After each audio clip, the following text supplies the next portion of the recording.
बोल शंकर भगवान की जय। श्रावण मास की जय। श्रावण मास की सबको बहुत बहुत बधाई। श्रावण मास भक्ति का देने वाला है।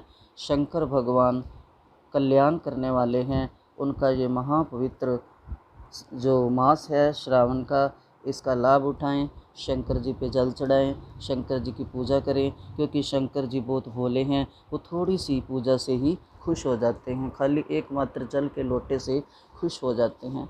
शंकर जी का दिल से पूजन करें। श्रावण मास की ये कथा है। पहला अध्याय। एक बार सूत जी शौनक तथा ऋषिगणों की सभा में पधारे। सूत जी ने उन्हें आदरपूर्वक प्रणाम किया और बैठने के लिए आसन दिया।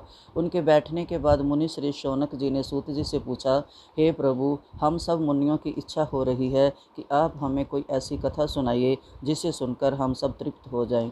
हमने आपके मुख से अनेक आख्यान सुन आनंद प्राप्त किया है। आपके मुख से हमने तुला राशि का सूर्य होने पर कार्तिक मास का महात्म, मकर राशि का सूर्य होने पर माघ मास का महात्म तथा मेघ राशि का सूर्य होने पर वैशाख मास का महात्म सुना है।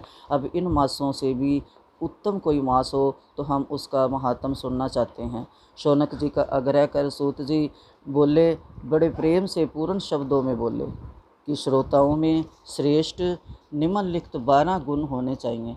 दंभ रहित होना चाहिए, आस्तिक बुद्धि, शठता रहित, परमात्मा में भक्ति, भगवत चर्चा सुनने की तीव्र इच्छा, नम्रता, ब्राह्मण भक्त, सुशील स्वभाव, धैर्यवान, पवित्र, तपस्वी तथा दोषारोपण रहित होने चाहिए। ये सब गुण आप सज्जनों में विद्यमान हैं, क्योंकि आप तो ऋषि हो, महात्मा हो। इसलिए मैं प्रसन्नतापूर्वक आपको तत्व की बात सुनाता हूँ। एक बार ब्रह्मा पुत्र संत कुमार ने भगवान शिव से पूछा कि हे महादेव, हमारे हृदय में ऐसे मास के महात्म को सुनने की इच्छा हो रही है जो सब मासों में श्रेष्ठ हो। उस मास में कर्मों के कारण से अनंत फल की प्राप्ति हो। संसार के कल्याण के लिए ऐसे मास के सभी धर्मों का विस्तार पूर्वक बताने की कृपा करें। भगवान शिव ने संत कुमारों की इच्छा जानकर कहा कि 12 वर्ष के 12 महीनों में श्रावण मास मुझे सबसे अधिक प्रिय है। पूर्णिमा को श्रावण नक्षत्र का योग हो जाने से इस मास का नाम श्रावण पड़ा है। श्रावण मास में सिद्धि प्राप्त होने के कारण इस मास का नाम श्रावण पड़ा। आकाश के समान स्वच्छ हो जाने से नभा नाम कहा है। श्रावण मास के फलों को कहने के लिए ब्रह्मा जी हुए। इसका महात्म को देखने के लिए इंद्र हुए और भगवान अनंत ने इसके फल को कहने के लिए 2 शस्त्र जीवा धारण की थी। इसलिए श्रावण मास के धर्मों की गणना करने के लिए पृथ्वी पर किसी में भी सामर्थ्य नहीं है। इस मास की कला को भी अन्य मास प्राप्त नहीं कर सकते। इस मास का कोई भी दिन व्रत शून्य नहीं है। इस मास की सब तिथियां व्रत वाली हैं। संत कुमार बोले, हे महादेव, आपने अभी बताया कि इस मास की प्रत्येक तिथि व्रत वाली है, अतः आप मुझे बताइए कि किस तिथि में कौन सा व्रत रखा जाता है, उस व्रत का अधिकारी कौन है, उसका फल क्या मिलता है तथा उस व्रत को करने की विधि क्या है, किसने इस व्रत को किया है, उसकी उद्यापन विधि क्या है, उसका देवता कौन है, पूज्य कौन है, पूजन सामग्री क्या है, प्रधान पूजन किसका करना है, जागरण विधि क्या है, किस व्रत का क्या समय है। हे प्रभु, आप मुझे ये सब बातें कृपा कर विस्तार पूर्वक बताने की कृपा करें। श्रावण मास में आप क्यों प्रिय हुआ, आपको इसे पवित्रतम किस कारण से कहा गया, इस मास में कौन अवतार उत्तम माना गया, इस मास में कौन सा अनुष्ठान करने योग्य माना गया है।